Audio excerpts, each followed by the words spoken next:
Tokyo, broadcasting to American servicemen in the Pacific. The superiority of the Japanese Imperial Air Force Reliable Neutral Sources report is rapidly increasing over the combined air forces of the aggressor nations in the Pacific. Hey, lady, could I interrupt a minute? The efficient Japanese war machine is producing more and more aircraft to meet the demands of the speed-up in the Japanese pilot training program.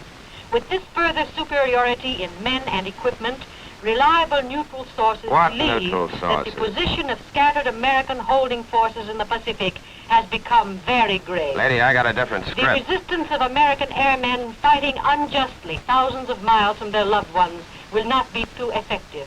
Their efforts delay only temporarily Japan's program Listen, lady, for the quiet. East Asia. It was further Quiet, if you please. That's better. And so is this. This is the right side of the picture. What the Japanese Empire is trying frantically to make up for. A lot of planes and the pilots that went with them don't belong to the Japs anymore. They're not in Tokyo Rose's script, but they're in ours. We're going to tell you a whodunit story without the usual mystery. It's going to be simple, direct, and practical. Right from the start, we're going to identify two sinister characters. Two long-legged roughnecks who have shot up more planes on the ground in the Southwest Pacific than the total shot down by our AAF, aerial gunners, and fighters. They're the A-20, a jungle-skimming 700-mile Ranger, and the B-25, a mean, low-down butcher boy, as any Jap within 850 miles of its base can tell you. Old Snootful here and the A-20 demand a lot of respect. Their story is pretty much the same, but we'll stick to the 25 for a couple of reasons. First, it's more of a modification and maintenance headache, and second, it's a little more versatile in combat. Let's see what it takes to get one ready and keep it ready for its job, which so far has been principally at minimum altitude. Plenty of strafing means burnt-out barrels and skin failures. Plenty of work for the armorer and sheet metal worker. Long-range and dusty strips bring up other considerations. At present, the J is the usual replacement model. If this continues, the ground crew's work will be standardized. Here's a J being prepared for combat, and here's the engineering officer in charge of the job. Tag along with him and find out what's ahead of you. Depots make some alterations, like changing one flexible and two fixed nose guns to 5 fixed guns. If they don't, it's your job. Vibrations from those guns cause skin trouble. Before that happens, replace sections that fail regularly with heavier material, 51 thousandths of an inch. The auxiliary nose wheel door is another spot that requires an ounce of prevention. Remove it, because if you've done much strafing in Europe, you know gun vibration can jar it loose and send it flying into a prop or wing. The depot will put on blast plates, padded with rubber to protect the fuselage. These should be removed every 100 hours. The underside and fuselage cleaned with solvent and heat-resistant waterproof paint applied to prevent skin failure and corrosion. You'll also want the P-40 type blast tubes. Continuous firing causes the shorter standard ones to break off. Your airstrips will be coral or dirt, which means dust after a few rainless days. So whenever you make a disconnect in your oil, fuel, or hydraulic system, seal it off immediately. Hydraulic valves are especially sensitive to dust. Here's a cross-flow valve, part of a hydraulic actuating cylinder, that became defective for this reason. A main wheel would not retract, so one valve kept one plane from getting over the target. Even with dust filters, you'll change engines and engine oil frequently. Oil will need replacement every 15 to 100 hours. Above and behind the bomb bay is the secret of the B-25's increased range. A 215-gallon tank above and a 150-gallon tank behind. You may have to put them in yourself. Another modification here is a guard, like this one, to protect lines and cables from the wires and caps that whip back when para-demolition bombs are released. In the cockpit, a number of changes make the pilot's job easier, especially in low-altitude runs when his attention must be fixed ahead. To avoid his groping for switches beside his seat, the salvo, bomb bay open, and bomb bay master toggle switches have all been moved so they are within easy sight and reach. The same goes for the generator and inverter switches. Here in the front office, gun vibration and humidity also give you trouble with instruments. Check them frequently and carefully. Outside again, there's the hard stand to think about. When it's made of coral or gravel, props get nicked unless steel mats are used to hold the loose stuff down. There's another danger from coral. When used as wheel chocks, it cuts tires. Heat, dust, and moisture cause fabric control surfaces to harden and crack. You have to be careful of your rigging, too. Dual control surfaces must be synchronized exactly. The effects of gun vibration, heat, and dust can be licked if you avail yourself of several years' experience in these parts. What isn't down in black and white, in technical memorandums written up in the Pacific, is in the heads of old-timers. If you know how to lick all these problems, swell. But if you don't, you'd better bone up on them and a number of other things that worried these men a year and a half ago. They are the staff of a typical B-25 group. A year and a half ago, they were headed for Europe, and like you, some of their specialized training went out the window when they were reassigned to the tropics. For instance, S4 here had to learn from scratch all the engineering tricks you've just seen. He also discovered that he should have brought lots of folding chairs and plywood for building the half-dozen group installations he's been responsible for so far. His problems in this respect are shared by the group executive and the adjutant. The latter must find men to supplement the work of engineering battalions, which are usually busy with their first priority, the airstrip. Moving and setting up camps forces him to detail clerical and technical specialists to grubbing out and building up new areas. And here's the fellow that must keep the men on the job, whether or not that job is a specialty or merely general duty. He and his assistants in the squadrons are always fighting tropical infections and colds. Skin infections, often caused by infrequent bathing, are common. Ingenuity in preventing and curing low-grade pyodermia and tropical ulcers is required. Deeply seated ulcers often come from innocent scratches and insect bites. Ears are also troublesome. Fungus thrives in the moisture they retain after washing or bathing. To combat a diet of processed foods in which calcium is the greatest deficiency, bring along powdered milk and ice cream machines. Not only the medical officer, but also the intelligence officer had to reorient himself. Jap aircraft and shipping had to be mastered not from charts only, but as seen by crews on actual missions.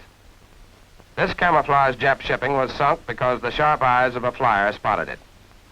But photographs don't answer all your questions. For instance, you'll have trouble getting obliques. The Group S2 and his assistants in the squadrons can't plan minimum altitude missions properly without them. Most of your photos for briefing are verticals and too high. You often have to plan the group's approach and the routes of the various squadrons over the target without the full knowledge of terrain obstacles that only obliques supply. During moves, when one squadron goes ahead as the group's advance echelon, or when a squadron or two are attached to a wing or air task force, a separate portable photographic setup, including lab and repair facilities, is desirable. It's also desirable when strikes staged through new bases farther to the front. At such times, cameras get out of adjustment during landings, and over the target you get bad pictures. A mobile camera repair unit, no matter how makeshift, can correct this at the staging point. The practice of detaching squadrons, of staging them through bases away from the group, requires foresight and makes specialization among intelligence officers of a group impossible. Each squadron S2 must be practically independent, have his own target files, and be ready to move out with his squadron on short notice. With tactics, it's also been trial and error. Mistakes and experiments have been made until now the record is one of continuing success. The combat laboratory is still open in the Far Eastern Air Forces, but not wide open. Certain practices are standard. For instance, on the occasional medium altitude raid, there's always one B-25 in each squadron of A-20s or B-25s that makes the engineering officer happy. It's the lead ship, used less frequently for strafing than the other ships, and therefore requiring less maintenance. It carries a navigator and bombardier, and the pilots and the strafers behind bomb on it. With A-20 outfits, it's rarely, if ever, used for strafing.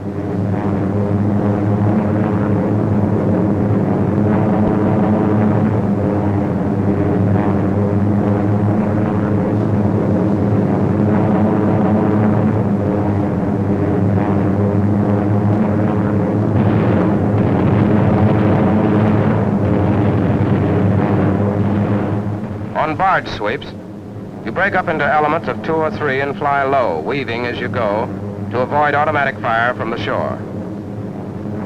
One plane at a time is about all the target will accommodate. Even with bigger ships, one plane may be all you can employ economically.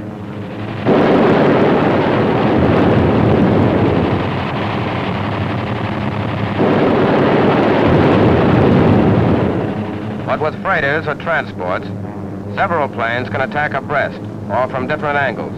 And if the ship's not in a well-fortified harbor, a rat race starts and keeps going until ships and shipping facilities are well platted.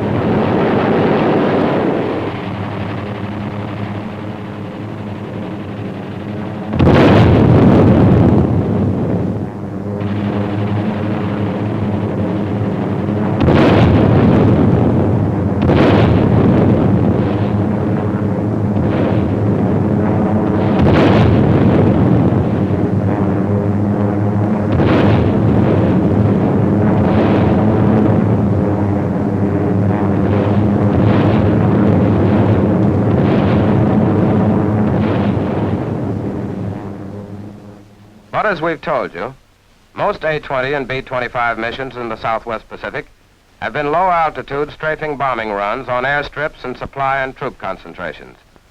Ordinarily, you approach your target over land, about 5 miles to the side, depending on the best terrain for surprise. You are harder to see over land, and you want to break away over water. For if you're hit, your chances of rescue at sea are better than in the jungle.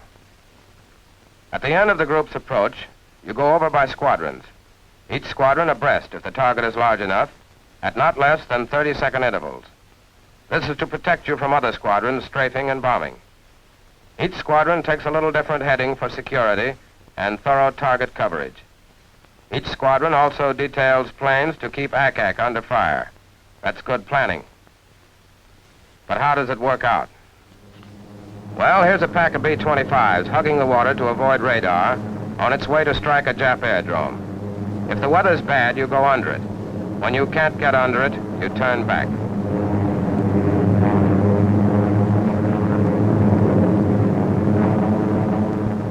You keep a tight formation near Jap concentrations and stay low. If any Zero pilots or aces, they didn't get that way by trying to crawl the back of a 25 formation.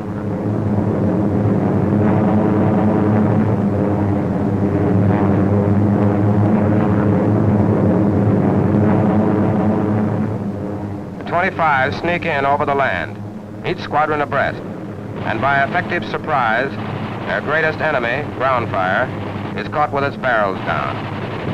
Over supply and airplane dispersal areas they go, keeping the Japs' heads down. Behind them, their parafrags for personnel and grounded aircraft are floating down.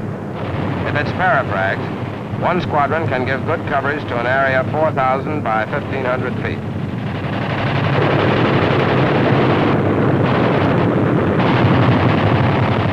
The second squadron may have a different job. It may be buzz bombing, hitting at gun emplacements or heavy installations with ordinary demolition bombs. That means more accurate placing, but not such thorough coverage.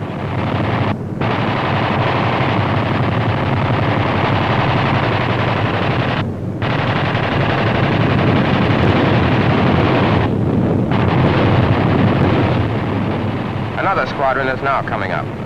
It starts its run with more strafing, and later with more parafrags it will give the strip and revetment areas their second going over.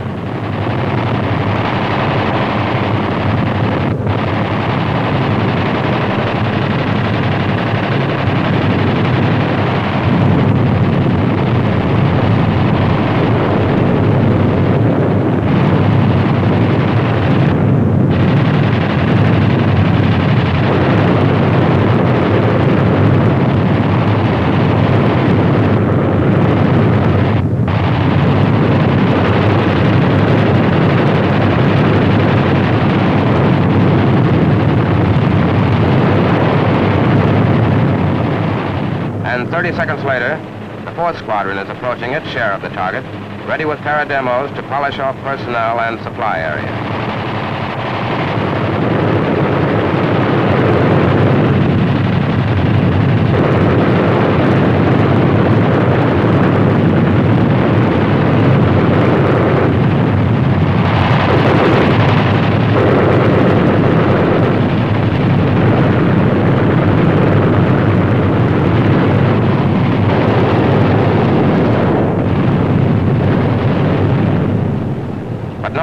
the squadron split up the target, or which squadron you're in, you're always out over the water on your breakaway, ready to join up with the rest of the boys and get home.